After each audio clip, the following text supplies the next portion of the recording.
Bwana Yesu asifiwe. Ndugu msikilizaji, ninamshukuru Mungu sana siku ya leo ya Jumapili, ambayo ni Jumapili ya mwisho wa mwezi wa 6.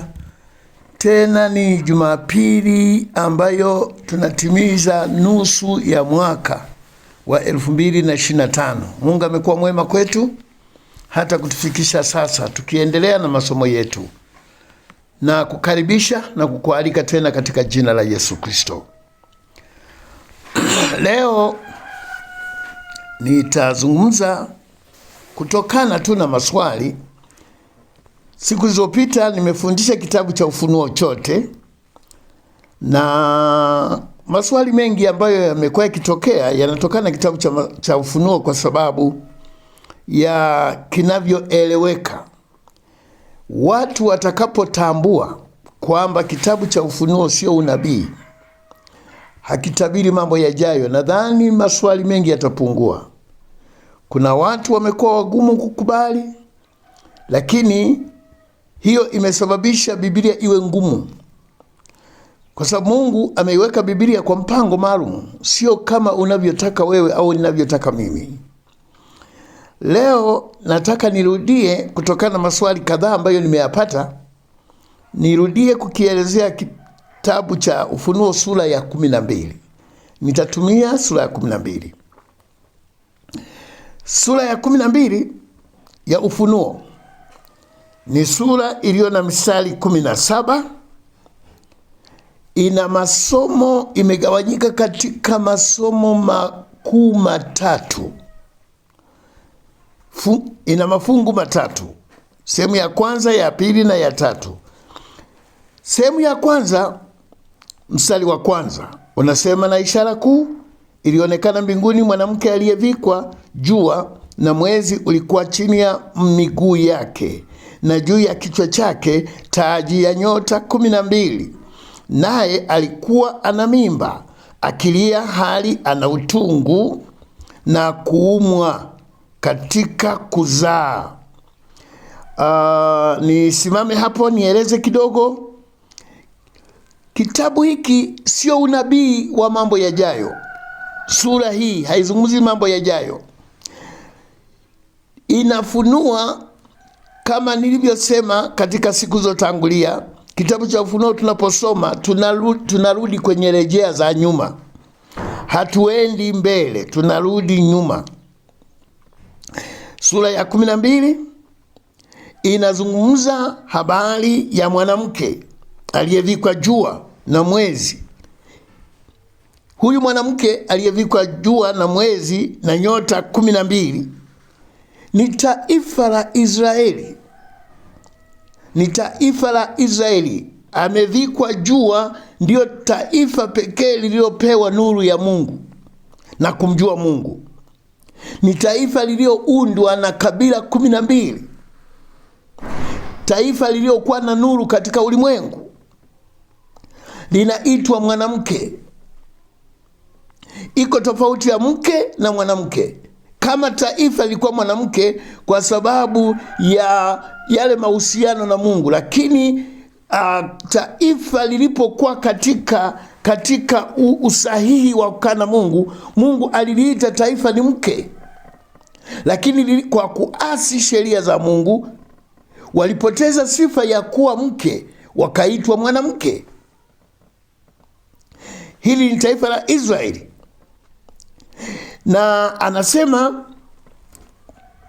huyu mwanamke alikuwa na mimba, akilia hali ana utungu na kuumwa katika kuzaa. Mwanamke huyu, taifa hili lilikuwa na shauku, lilikuwa na hamu, lilikuwa na matazamio ya kupata Masihi. Mungu aliliahidi taifa la Israeli kwamba atawaletea Masihi.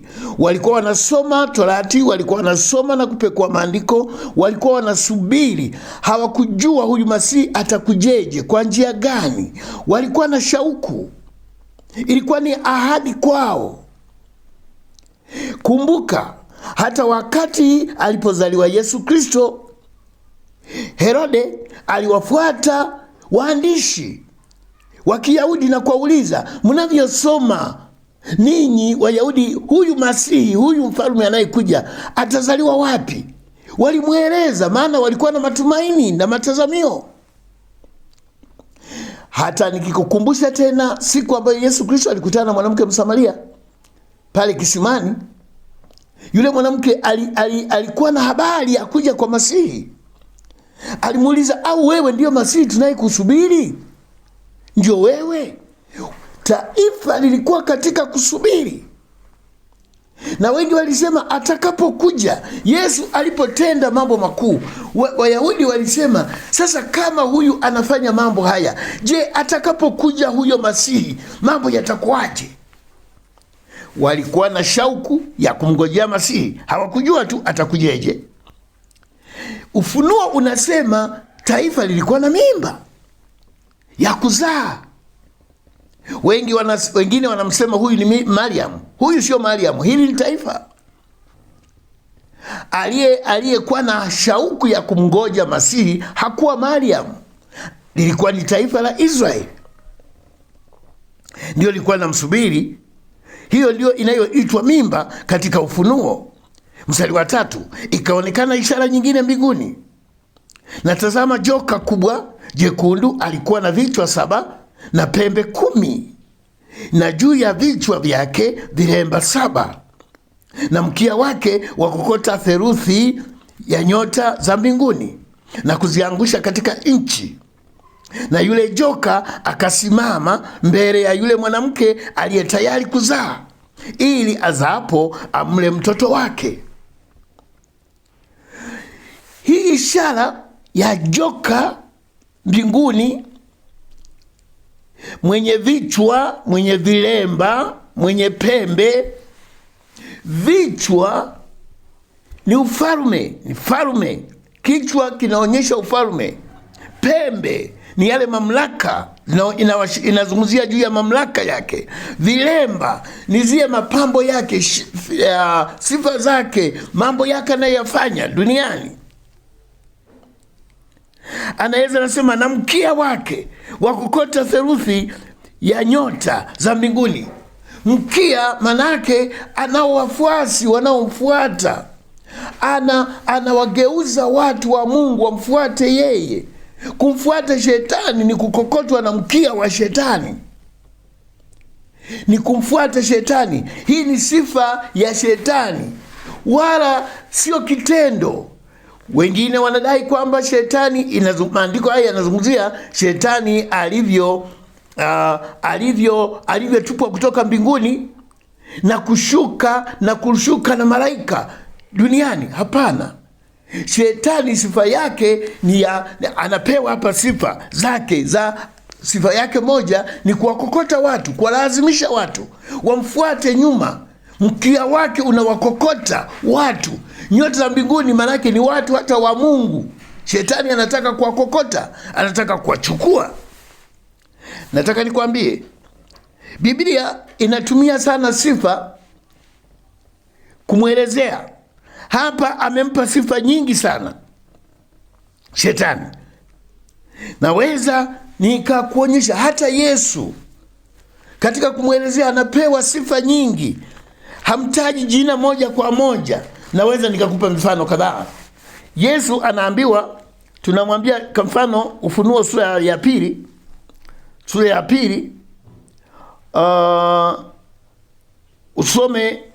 tusome kwa mfano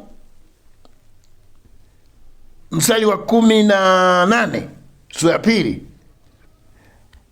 Na kwa malaika wa kanisa lililoko Thiatira andika, haya ndiyo anenayo mwana wa Mungu, yeye aliye na macho yake kama mwali wa moto na miguu yake kama shaba iliyosuguliwa sana. Unaona sifa.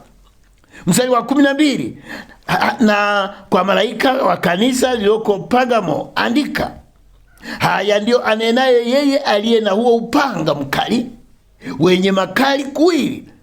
Hizi ndio sifa za Yesu.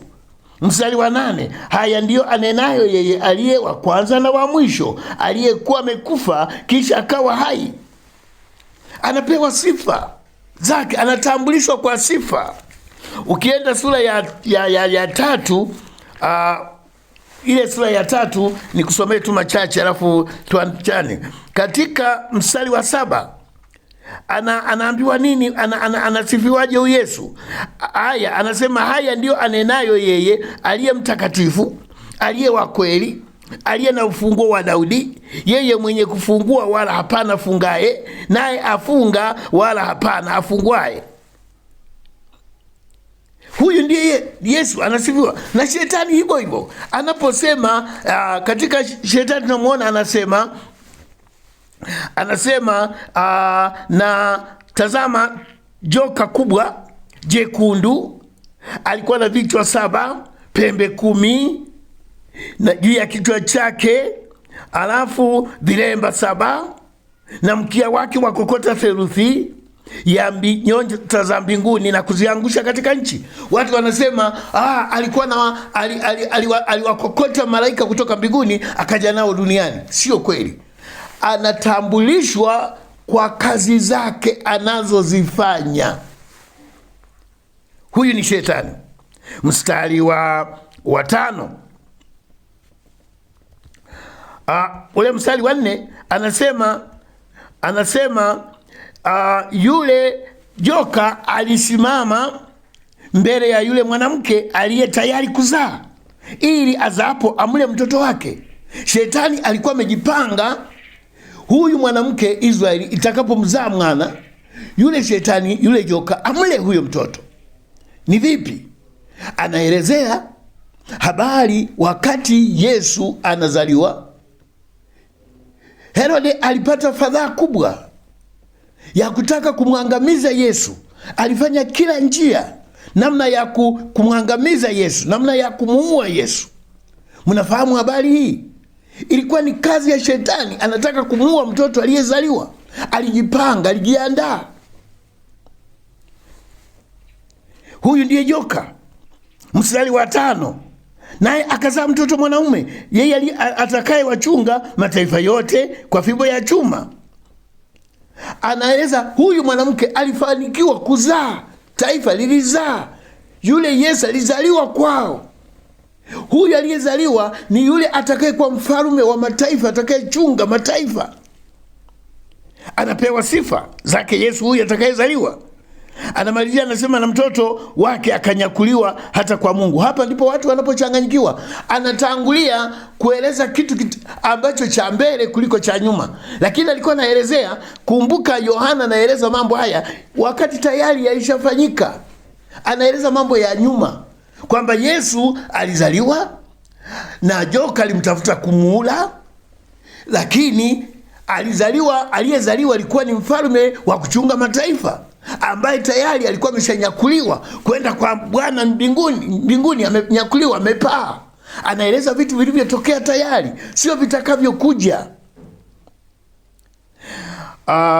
Mstari wa 9 unasema yule mwanamke akakimbilia nyikani, ambako ana mahali palipotengenezwa na Mungu ili wamlishe huko muda wa siku 1260. Anaeleza wakati ule ambapo Herode anamtafuta mtoto amwangamize. Mungu akamwambia Yusufu waondoke na mtoto, kwa sababu Herode anataka kumwangamiza. Wakimbilie Misri, wakae huko mpaka Mungu atakapomwambia kwamba sasa rudi. Na Yusufu na Mariamu walifanya hivyo. Tukisoma kitabu cha Mathayo sura ya 2, Mathayo sura ya 2, sikiliza maneno haya. Anasema mstari wa 13, na hao walipokwisha kwenda zao, tazama malaika wa Bwana alimtokea Yusufu katika ndoto, akasema, ondoka umchukue mtoto na mama yake, ukimbilie Misri, ukae huko hata nikuambie, kwa maana Herode anataka kumtafuta mtoto amwangamize. Akaondoka akamchukua mtoto na mama yake usiku, akaenda zake Misri, akakaa huko hata alipokufa Herode, ili litimie neno lililonenwa na Bwana kwa ujumbe wa nabii akisema, katika Misri nalimwita mwanangu. Hapa nasema huyo mtoto aliyezaliwa. Tunasoma habari kwamba aliyezaliwa alipewa nafasi ya kukimbilia nyikani. Alikwenda nyikani ili alishwe huko siku 1260, akae huko mpaka Herode atakapokufa. Kwa hiyo sura hii ya 12 mstari wa kwanza mpaka wa 6 inaelezea habari za kuzaliwa kwa Yesu. Tayari tukio hili lilikuwa limeshatimia. Yohana anaambiwa mbele, anafunuliwa mambo yaliyopita. Sehemu ya pili ni mstari wa 7. Kulikuwa na vita mbinguni, Mikaeli na malaika zake wakapigana na yule joka. Yule joka naye akapigana pamoja na malaika zake, nao hawakushinda, wala mahali pao hapakuonekana tena mbinguni. Yule joka akatupwa, yule mkubwa nyoka wa zamani aitwaye Ibilisi na Shetani, audanganya ulimwengu wote, akatupwa hata nchi, na malaika zake wakatupwa pamoja naye. Ninakuonyesha tena, unaona Shetani anavyotambulishwa. Anatambulishwa, hizi ndio sifa, ndivyo Biblia inavyowatambulisha. Mstari wa 9, yule joka akatupwa, yule mkubwa nyoka wa zamani aitwaye Ibilisi na Shetani audanganyaye ulimwengu wote, akatupwa hata nchi. Anampa sifa zake, ndivyo anavyotambulishwa Shetani. Mstari wa 7 unaonyesha vita kati ya Mikaeli na joka. Huyu Mikaeli katika maandiko ni Yesu. Jina la Mikaeli ni jina la Yesu. Yesu anafanya vita na joka. Watu wanafundisha kwamba vita hivi vilifanyika mbinguni, ndipo Shetani alipofukuzwa mbinguni akatupwa chini. Sasa huu ni udanganyifu wa aina gani? Hebu nikuulize, ikiwa hawa wanaosema kwamba Ufunuo unatabiri, ni kitabu kinachotabiri mambo ya mbinguni, alafu hawa wanasema Shetani alitupwa kutoka mbinguni. Je, wakati Yohana anatabiri mambo haya katika sura ya 12, ina maana Shetani alikuwa bado yuko mbinguni, hajatupwa bado kuja duniani? Tuseme hivyo kwamba Shetani alikuwa mbinguni, ndipo Yohana anatabiri kwamba Shetani atatupwa kutoka mbinguni? Hapana, ni kuchanganya Biblia, ni kuichanganya Biblia. Hii vilikuwa ni vita vya kiroho. Kusema vita mbinguni, manake vita vya kiroho, ndio maana yake. Anaposema vilifanyika vita mbinguni, manake kulikuwa na vita mbinguni, kulikuwa na vita katika ulimwengu wa kiroho. Wanadamu walimwona Yesu akisulubiwa msalabani, akipigwa, akidhalilishwa. Shetani walikuwa hawamuoni, walikuwa wanamuona Yesu. Lakini katika ulimwengu wa kiroho pale ilikuwa ni vita kati ya Yesu na Shetani. Watu walikuwa wanamuona Yesu kwa sababu alivaa mwili. Angekuwa hajavaa mwili watu wasingemuona. Walimuona kwa sababu Yesu alikuwa amevaa mwili. Shetani hakuvaa mwili. Lakini ilikuwa ni vita kati ya Shetani na Yesu pale msalabani.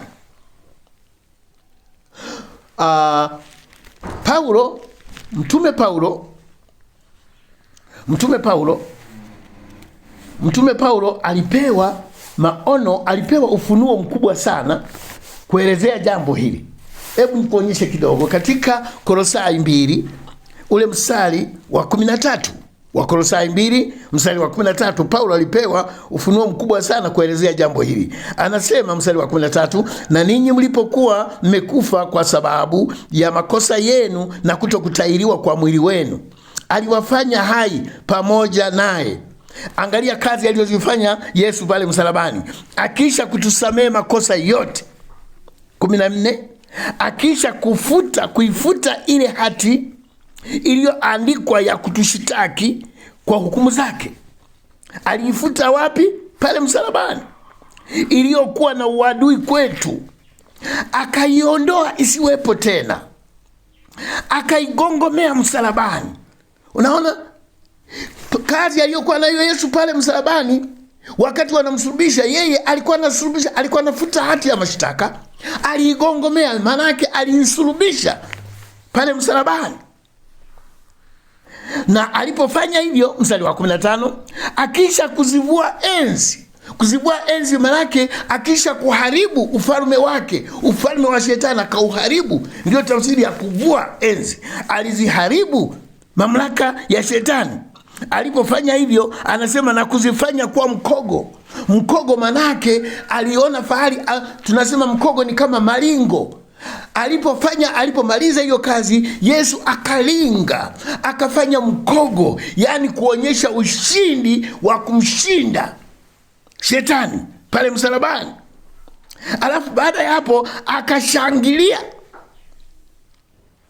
katika msalaba. Je, kuna mtu alimuona Yesu akishangilia? Je, kuna mtu alimuona Yesu akionyesha mwendo wa malingo pale msalabani? Je, kuna mtu alimuona Yesu akigongomea hati za mashtaka pale msalabani? Mambo haya yalikuwa katika ulimwengu wa kiroho. Wanadamu walikuwa wanaangalia katika mwili. Hii ni kazi ambayo ilifanyika penye msalaba, Yesu na shetani, ndio vita. Baada ya Yesu kumshinda shetani, mstari wa 9 unasema yule joka akatupwa, yule mkubwa nyoka wa zamani aitwaye Ibilisi na Shetani audanganya ulimwengu, akatupwa hata nchi. Watu wanasema alitupwa kutoka mbinguni kuja duniani. Hebu ni kuonyesha maneno ya Yesu mwenyewe wakati anajiandaa kwenda msalabani. Yesu mwenyewe wakati anajiandaa kwenda msalabani, Yohana 12 ule mstari wa 31, ule mstari wa 31, Yohana 12 mstari wa 31, anasema sasa hukumu ya ulimwengu huu ipo. Yesu anasema hukumu ya ulimwengu huu ipo. Sasa mkuu wa ulimwengu huu atatupwa nje. Yesu anakwenda msalabani, anawaambia watu hukumu imekuja ya ulimwengu huu. Sasa mkuu anakwenda kutupwa. Ufunuo anaposema akatupwa, Yesu alisema anamtupa nje. Ufunuo unasema akatupwa nchi. Ilikuwa ni kushindwa kwa shetani. Yesu alipomshinda shetani, mstari wa 9, mstari wa 10 anasemaje? Nikasikia sauti kuu mbinguni ikisema, sasa kumekuwa na wokovu na nguvu na ufalme wa Mungu wetu na mamlaka ya Kristo wake, kwa maana ametupwa chini mshitaki wa ndugu zetu. Yeye awashitakie mbele za Mungu wetu mchana na usiku. Nikuulize swali. Watu wanasema shetani alitupwa kutoka mbinguni akaja duniani na malaika zake. Ni mstari wa 9 huo. Mstari wa 10 ndipo sauti kasikika kwamba sasa kumekuwa tayari na wokovu, sasa mamlaka ya Mungu tayari, sasa ufalme wa Mungu tayari, sasa wokovu umekuwa tayari na mamlaka na nguvu zake. Je, shetani alipotupwa mbinguni kuja duniani ndipo ukatangazwa wokovu na mamlaka ya Kristo? Yaani shetani akatupwa kutoka mbinguni akaja duniani, alafu baada ya kuja duniani ndipo ukatangazwa wokovu kwa wanadamu? Angalia watu wanavyopotoshwa Biblia. Shetani aliposhindwa pale msalabani, vita vilipopigana msalabani, Yesu akamshinda shetani. Yesu alitamka neno moja, akasema imekwisha. Imekwisha. Ile kumekwisha ilikuwa ni tangazo kwamba sasa wokovu tayari, sasa ufalme wa Mungu tayari, sasa mamlaka ya Kristo tayari. Tangazo lilitoka baada ya kutupwa. Je, shetani alitupwa ndipo wokovu kapatikana? Au shetani alishindwa msalabani ndipo wokovu kapatikana? Tuache kuchanganya maandiko. Ufunuo hautabiri, unaelezea mambo yaliyotendeka. Mungu alikuwa anamfunulia Yohana. Haya, baada ya kutangazwa, ufalme umetokea, shetani ametupwa, wokovu umepatikana. Mstari wa 11 unasemaje? Nao wakamshinda kwa damu ya mwanakondoo na kwa neno la ushuhuda. Baada ya Yesu, Yohana anaelezea mambo yametendeka tayari, yalishaanza kutendeka nyuma. Baada ya Yesu kumshinda shetani, wale waamini wake, wale wafuasi wake na wakaendelea kumshinda shetani kwa kutumia damu ya Yesu, kwa kutumia neno la Yesu. Mpaka leo tunamshinda shetani kwa damu ya mwanakondoo na kwa neno. Biblia pale inasema kwa neno la ushuhuda. Neno la ushuhuda, watu wengine wanadhani kwamba ushuhuda wangu ndio unakwenda kumshinda shetani. Neno la ushuhuda manake ni neno la Mungu, ndilo linaloitwa neno la ushuhuda. Walianza kumshinda pale pale na kuendelea mpaka leo tunamshinda kwa neno na kwa damu ya mwanakondoo. Mstari wa 12, baada ya hayo kutokea, mstari wa 12 unasema, kwa hiyo shangilieni enyi mbingu, nanyi mkao humo. Mbingu ziko wapi? Watu wanasema ni mbingu ya mawingu. Mbingu ni ulimwengu wa kiroho.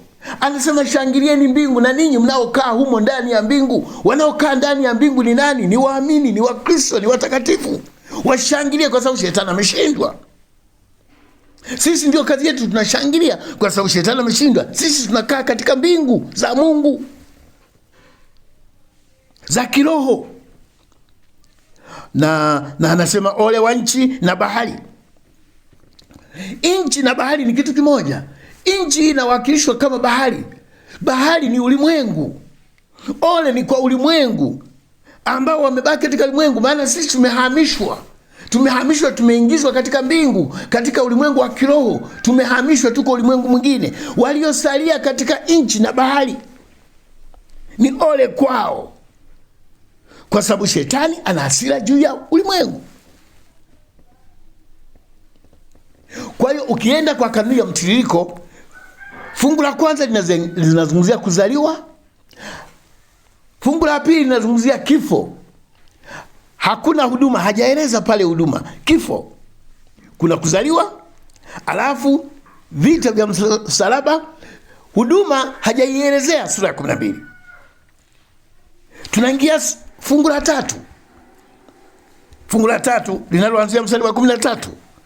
Na joka yule alipoona ya kuwa ametupwa katika nchi, yani ameshindwa, alimuudhi mwanamke yule aliyemzaa mtoto mwanaume.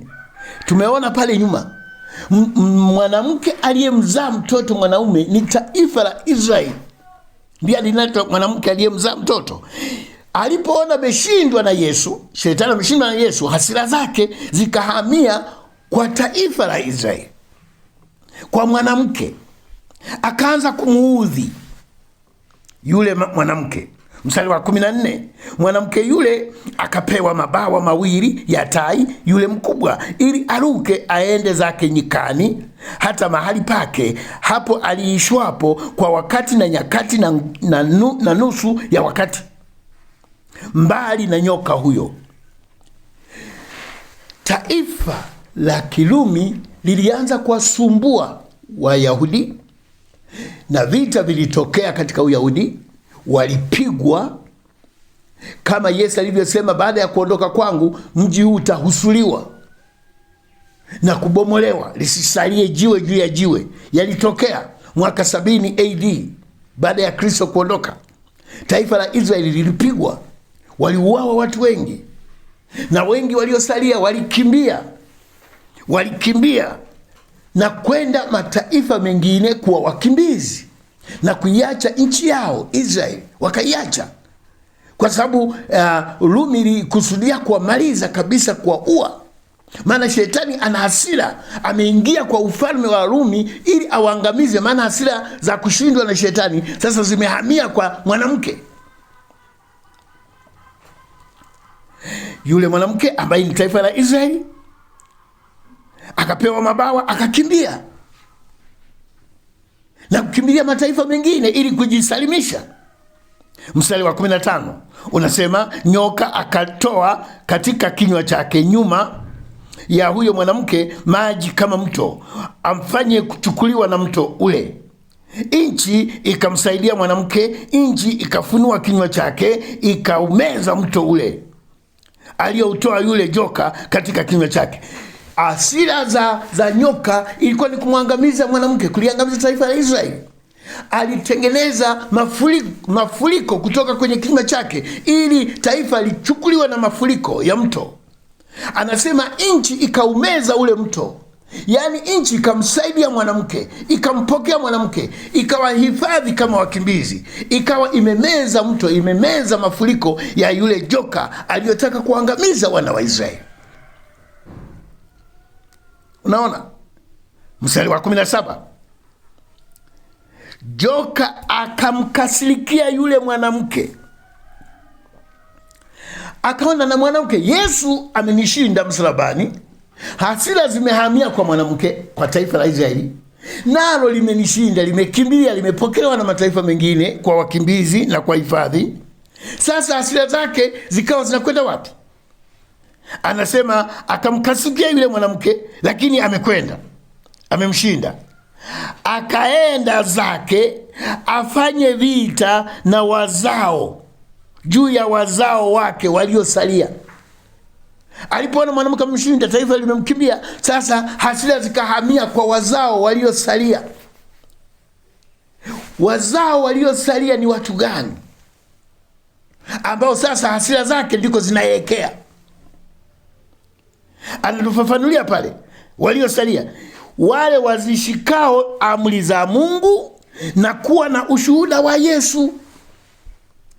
Kumbe baada ya taifa la Israeli kumshinda, hasira za shetani zikahamia kwa waamini wa Yesu, kwa Wakristo, zikahamia huko ili apigane na wazao waliosalia, wale wanaozishika amri za Mungu, wale walio na ushuhuda wa Yesu Kristo, apigane nao. Unaona? Naye akasimama juu ya mchanga wa bahari, amesimama katika dunia, sasa ashindane na kanisa. Kuanzia pale tunaona kanisa la mitume lilivyopigwa vita. Tunaona historia katika kitabu cha Matendo na kuendelea.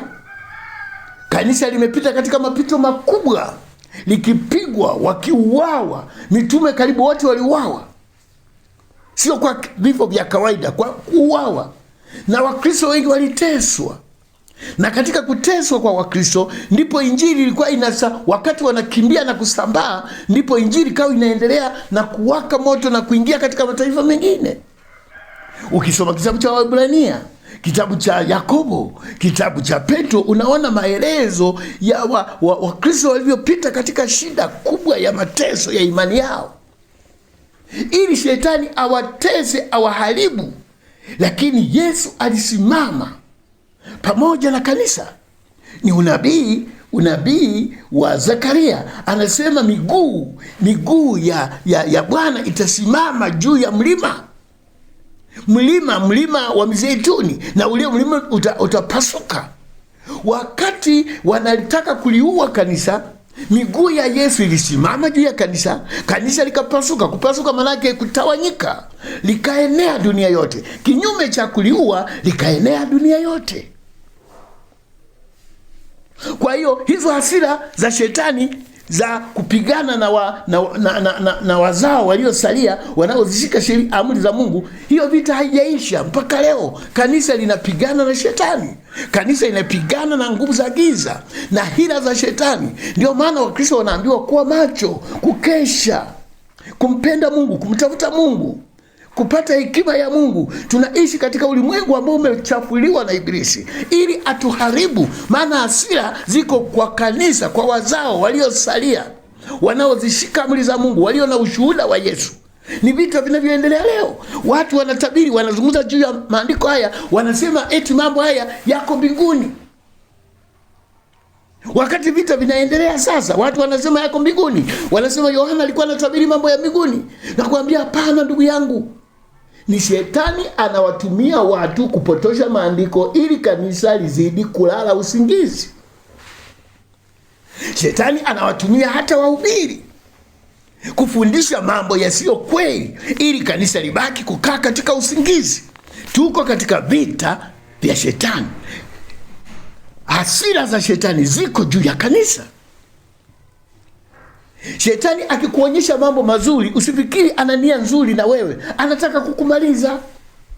Tumeona akiwamaliza wachungaji, akiwamaliza waaskofu, akiwachanganya Wakristo, akiua kanisa, akiondoa kweli, akijaza mambo ya uongo, na tamaa za dunia zinaingia makanisani. Mafundisho ya uongo na mapotofu na mambo ya giza yanaingia makanisani. Ni vita vya shetani. Kanisa halitambui.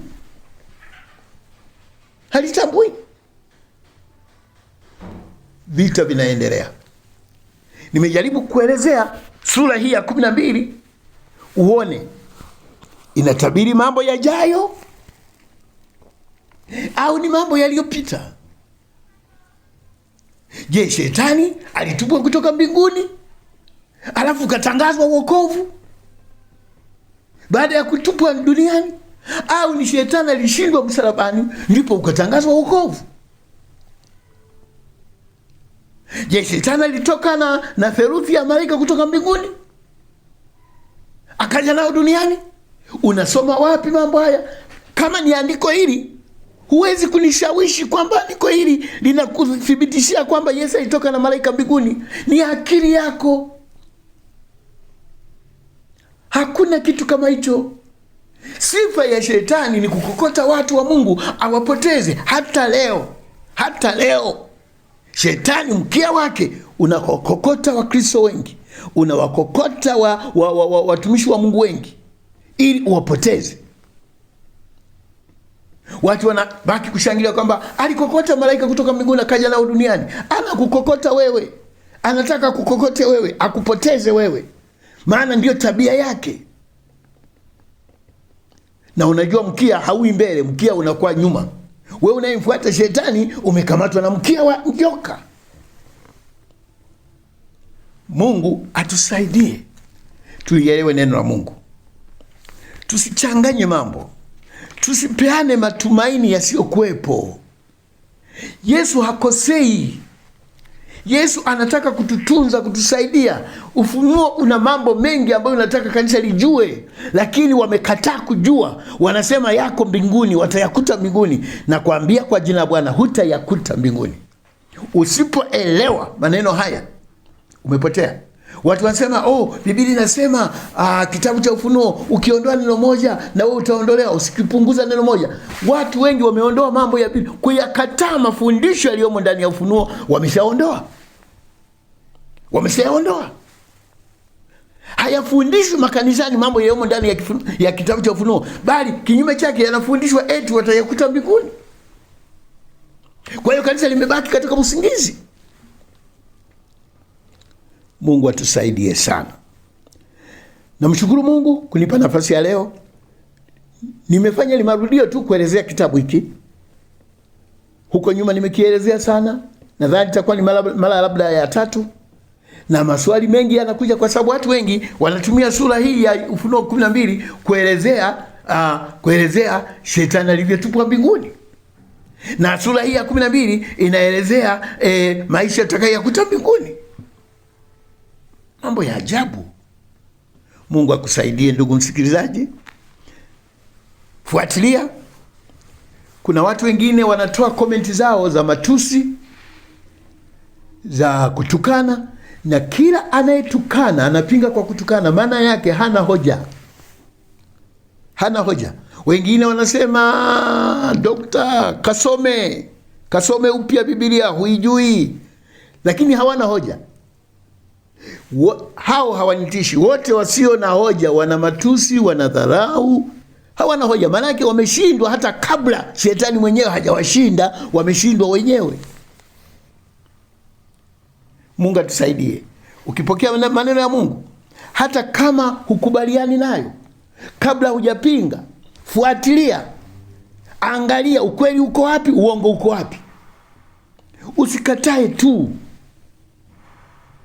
kanisa liko kwenye hatari ya kupotezwa, na Mungu ni mwaminifu kwa wale wanaomtii.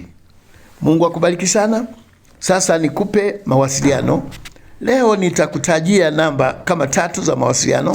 Kwanza, kabla ya mawasiliano, tunaendelea na chuo chetu cha Biblia mtandaoni. Nashukuru kwa wanafunzi wanaoendelea na masomo. Bado tunakualika ndugu mpendwa kujiunga na chuo chetu, ambako utapata mambo mengi na siri nyingi za neno la Mungu kwa ajili ya maisha yako kujiendeleza. Inapatikana wakati wote. Tunakukaribisha sana. Na namba za simu, mimi namba yangu Dr. Mwalusambo ni 0754 04 15 99. Namba ya mratibu wetu ya ofisi inapatikana, namba yake ni 0769 00 73 28. Tuna namba ya sekretari wetu, unaweza kuwasiliana naye, ambaye mara nyingi anapatikana ofisini muda wote. Namba yake ni 0677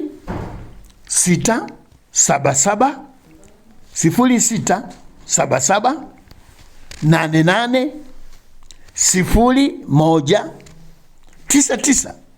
0677 88 0199. Mungu akubariki sana. Amen.